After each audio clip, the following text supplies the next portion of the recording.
नमस्कार दोस्तों, स्वागत है आप सभी का एक बार फिर से आपके अपने इस यूट्यूब चैनल पर। इस वीडियो में दोस्तों आज हम पढ़ेंगे क्लासिकल कंडीशनिंग थ्योरी ऑफ पेवलोव।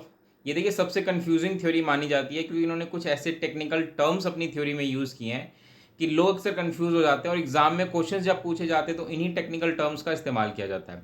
इस वीडियो में मैं आपको इन सारे टर्म्स को ईजिली एक्सप्लेन तो करूँगा ही, साथ के साथ जो थ्योरी है उसको भी हम बहुत ही आसान सिंपल शब्दों में समझने की कोशिश करेंगे।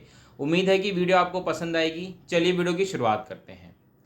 सबसे पहले हम बात कर लेते हैं पेवलोव के बारे में। देखिए जो ये इवान पेवलोव थे ये रशियन साइकोलॉजिस्ट थे और ये बहुत ही फेमस थे। बेसिकली ये फिजियोलॉजी एंड साइकोलॉजी दोनों ही फील्ड में इन्होंने काफ़ी स्टडी की है। और जो इनकी थ्योरी है क्लासिकल कंडीशनिंग थ्योरी, एक्चुअल में ये ओरिजिनली इस पे वर्क नहीं कर रहे थे। क्लासिकल कंडीशनिंग थ्योरी पे इन्होंने स्पेशल वर्क नहीं किया था। हुआ ये था कि ये एक्चुअल में डाइजेशन प्रोसेस को समझने की कोशिश कर रहे थे एनिमल्स में, और उस एक्सपेरिमेंट के दौरान उन्होंने एनिमल्स में कुछ ऐसे बिहेवियर पैटर्न को ऑब्जर्व किया जिसके आधार पे इन्होंने अपनी एक नई थ्योरी क्लासिकल कंडीशनिंग थ्योरी बनाई। और उसके बाद उन्होंने और ज़्यादा एक्सपेरिमेंट क्लासिकल कंडीशनिंग थ्योरी के लिए किया, तो इसलिए बहुत ज़्यादा फेमस हुए और ये एक नोबेल प्राइज़ विनर भी हैं। आगे बढ़ते हैं, बात करते हैं कि क्लासिकल कंडीशनिंग थ्योरी की कुछ चीज़ें हैं जो मैं आपको बता देता हूँ पहले ही। एग्जाम में अगर क्वेश्चन आता है कि मान के चलिए आपसे पूछ लिया जाए कि रेस्पोंडेंट कंडीशनिंग क्या है, तो ध्यान रखिएगा क्लासिकल कंडीशनिंग के ही कई नाम हैं। एक है respondent conditioning, condition response theory भी इसको कहते हैं, और टाइप एस कंडीशनिंग भी इसको कहते हैं। समझने की कोशिश करते हैं कुछ शब्दों को, ताकि वीडियो में जब मैं आपको अभी थ्योरी एक्सप्लेन करूं तो आपको कोई कन्फ्यूजन ना रहे। जैसे कि सबसे पहले हमें ये समझना जरूरी है कि स्टिमुलस क्या होते हैं। अब स्टिमुलस देखिए बहुत ही आसान शब्दों में बताऊं तो ऐसे हमारे आसपास का वातावरण, कोई ऐसी ऑब्जेक्ट, कोई वस्तु, कोई व्यक्ति जो हमें किसी खास तरह के व्यवहार को करने के लिए प्रेरित करते हैं। फॉर एग्जाम्पल मान के चलिए कि सामने अगर मुझे कोई जानवर दिख जाए जिससे मुझे खतरा है, तो उसको देखते ही मेरा व्यवहार क्या होगा, मैं बचने की कोशिश करूंगा। तो हुआ क्या कि वो जानवर मेरे लिए एक स्टिमुलस है क्योंकि उसकी वजह से मैंने एक खास तरह का व्यवहार किया। आप और हम जितना भी जो भी हम व्यवहार करते हैं, बिहेवियर जो हमारा होता है वो किसी ना किसी स्टिमुलस की वजह से ही होता है। कई बार स्टिमुलस हमें दिखते हैं, कई बार स्टिमुलस हमें नहीं दिखते। इस चीज़ को समझिएगा। आई होप सिंपल शब्दों में समझ गए होंगे। स्टिमुलस मतलब जिसकी वजह से हमें किसी तरह का कोई व्यवहार करना पड़ता है, ठीक है। Next is conditioning. कि कंडीशनिंग क्या है। अगर मैं आपको क्लासिकल कंडीशनिंग थ्योरी के पर रेफरेंस में कंडीशनिंग समझाने की कोशिश करूं, तो इसका मतलब ये है जब हमारा व्यवहार किसी स्टिमुलस से बंध जाता है। मतलब ये है कि किसी खास स्टिमुलस को देखकर हम उसी प्रकार का व्यवहार करते हैं। फॉर एग्जाम्पल मान के चलिए स्कूल में जैसे ही घंटी बजती है सुबह लंच की, बच्चे समझ जाते हैं कि लंच का टाइम हो गया है, सिर्फ घंटी की वजह से। क्यों? क्योंकि एक स्टिमुलस है, वो जो घंटी है वो उनके लिए स्टिमुलस है, और वो समझ जाते हैं कि घंटी बजने का मतलब रिसेस है, खेलने कूदने का समय है, लंच का टाइम है। तो क्योंकि स्कूल में प्रतिदिन घंटी बजती है, रोज रोज घंटी बजती है, तो ऐसे में जो बच्चों का व्यवहार है वो क्या है, उस घंटी से कंडीशनड हो गया, बंध गया है। आप और हमारे जीवन में ऐसे बहुत सारे एग्जाम्पल हैं जिसमें कि हमें कंडीशनिंग देखने को मिलती है। आप मुझे कमेंट बॉक्स में बताइए कि आपके साथ ऐसी कौन कौन सी सिचुएशन है जहां पे आप कंडीशनिंग करते हैं, मतलब किसी स्टिमुलस से बंधे हुए हैं। चलिए आगे बढ़ते हैं और अब समझने की कोशिश करते हैं मेन एक्सपेरिमेंट को। देखिए पेवलोव ने अपनी जो थ्योरी है क्लासिकल कंडीशनिंग थ्योरी, जैसा कि मैंने आपको बताया ओरिजिनल एक्सपेरिमेंट जो इन्होंने किया था वो स्पेसिफिकली क्लासिकल कंडीशनिंग को नहीं था, वो तो जानवरों में डाइजेशन सिस्टम को समझने की कोशिश कर रहे थे। लेकिन उसी दौरान उन्होंने कुछ व्यवहार, कुछ बिहेवियर पैटर्न ऑब्जर्व किया जानवरों में, जिसके बाद उन्होंने ये अपना जो थ्योरी है वो दी। इस एक्सपेरिमेंट को समझने की कोशिश करते हैं। यहाँ पे इस कुत्ते को क्या है, किसी खास प्रकार के सेटअप में, ठीक है, ये खास प्रकार का सेटअप है जिसमें कि इस कुत्ते को रखा जाता है।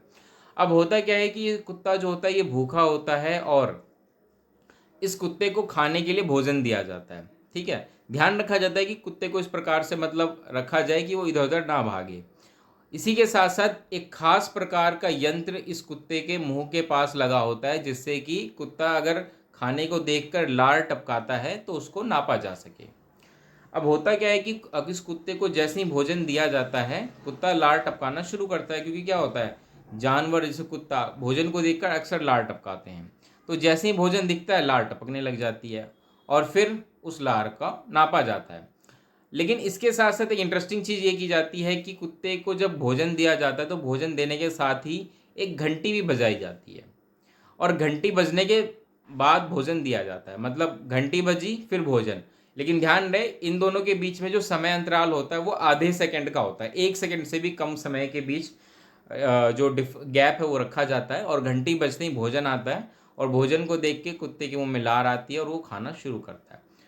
इस प्रक्रिया को बार बार दोहराया जाता है और हर बार यही होता है, भोजन को देखकर कुत्ते का लार टपकना शुरू हो जाता है। अब इंटरेस्टिंग चीज़ क्या है? इंटरेस्टिंग चीज़ ये है कि कुछ प्रयास के बाद क्या किया जाता है, सिर्फ घंटी बजाई जाती है, भोजन नहीं दिया जाता। लेकिन इस बार भी क्या होता है कि घंटी जैसे ही बजी कुत्ते के मुंह से लार आना शुरू हो गया। ऐसा क्यों हुआ? ऐसा इसलिए हुआ क्योंकि कुत्ते का जो व्यवहार था वो घंटी से कंडीशनड हो गया, मतलब बंध गया है कि भाई घंटी बजने का मतलब भोजन आएगा और भोजन को देखते ही कुत्ते को एक्साइटमेंट होती है, उसके मुंह से लार टपकना शुरू हो जाता है। यानी कि उसका व्यवहार क्या हो गया? कंडीशनड हो गया। आई होप आप समझ गए होंगे। ये इतना सा एक्सपेरिमेंट था और इस एक्सपेरिमेंट के थ्रू पेवलोव ने ये साबित किया था कि जानवर जो होते हैं वो कंडीशन के थ्रू सीखते हैं। उनमें लर्निंग कैसे होती है? कंडीशन के थ्रू होती है। यानी कि अगर हमें जानवरों को सिखाना है तो हम उसमें खास तरह का स्टिमुलस जो है इस्तेमाल कर सकते हैं। उनके व्यवहार को उस स्टिमुलस से कंडीशन करके उनको चीज़ें सिखाई जा सकती हैं। अब यहाँ पे कुछ चीज़ें हमें समझने की ज़रूरत है। कुछ शब्दों का यहाँ पे इस्तेमाल किया गया, मैं आपको समझा देता हूँ। पहला शब्द है अनकंडीशनड स्टिमुलस। ठीक है, अनकंडीशनड स्टिमुलस को हम समझने की कोशिश करते हैं। इससे पहले वाले एग्जाम में जब कुत्ते को भोजन दिया जाता है, याद रहे भोजन भोजन जो होता है वो अनकंडीशन स्टिमुलस होता है। अनकंडीशन स्टिमुलस इसलिए होता है क्योंकि कुत्ते के मुंह से लार जो टपकता है वो भोजन को देख के टपकता है, लेकिन उसका जो व्यवहार है लार टपकना वो भोजन से कंडीशन नहीं होता। वो किससे कंडीशन होता है? घंटी से कंडीशन होता है। इसलिए अनकंडीशन स्टिमुलस की अगर मैं बात करूं तो भोजन एक अनकंडीशन स्टिमुलस होता है। भोजन को देखकर लार टपकना शुरुआत में, क्योंकि भोजन को देखकर लार टपकता है इसलिए शुरुआत में जो व्यवहार होता है कुत्ते का लार टपकना वो एक अनकंडीशन रिस्पॉन्स है। यानी कि अनकंडीशन स्टिमुलस को देख करके अनकंडीशन रिस्पॉन्स कुत्ता करता है। ठीक है, आई होप आप समझ गए होंगे। लेकिन बाद में कुत्ते को एक न्यूट्रल स्टिमुलस, ठीक है, न्यूट्रल स्टिमुलस मतलब ऐसा स्टिमुलस जिससे अभी कुत्ते का व्यवहार जुड़ा नहीं है, कोई संबंध नहीं है, लेकिन अब जुड़ेगा। जैसे कि कुत्ते को जब घंटी की आवाज़ के साथ भोजन देना शुरू किया जाता है तो घंटी जो है शुरुआत में तो भाई उसका व्यवहार उससे जुड़ा हुआ नहीं है, कंडीशन नहीं है, इसलिए शुरुआत में घंटी एक न्यूट्रल स्टिमुलस है। लेकिन कुछ समय के प्रयास के बाद जो घंटी होती है वो कंडीशनड स्टिमुलस बन जाती है।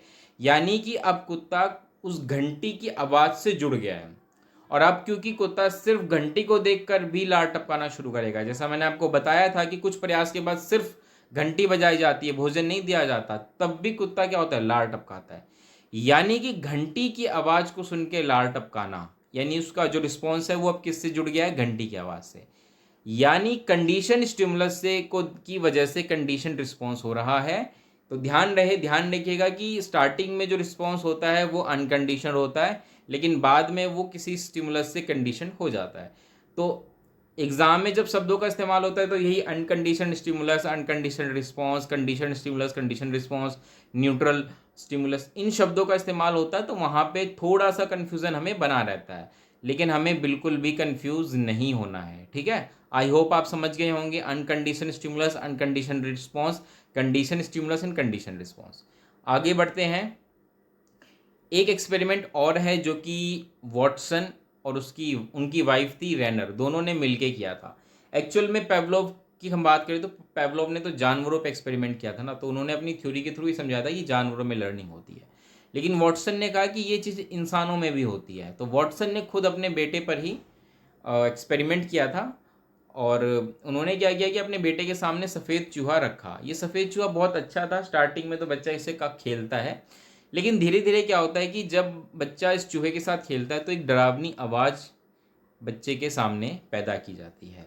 इस प्रक्रिया को बार बार दोहराने पर क्या होता है कि जैसे ही बच्चा चूहे के साथ खेलता है पीछे से डरावनी आवाज़ आती है और कुछ समय बाद बच्चा ये समझता है कि शायद इस चूहे से ये आवाज़ निकल के आ रही है। तो जो डरावनी आवाज़ है वो किससे बच्चा जो डरावनी आवाज़ होती है बच्चा उससे जुड़ जाता है, बच्चे का व्यवहार उससे जुड़ जाता है। अब चूहे को देखकर ही बच्चा डरने लगता है, चूहे को देखकर ही बच्चा डरने लगता है। इसका मतलब क्या हुआ कि बच्चे का जो व्यवहार है उस डरावनी आवाज़ से कंडीशनड हो गया और उसकी वजह से अब सिर्फ बच्चा चूहे को देखकर ही डरने लगता है। पहले तो नहीं डरता लेकिन अब डरने लगता है।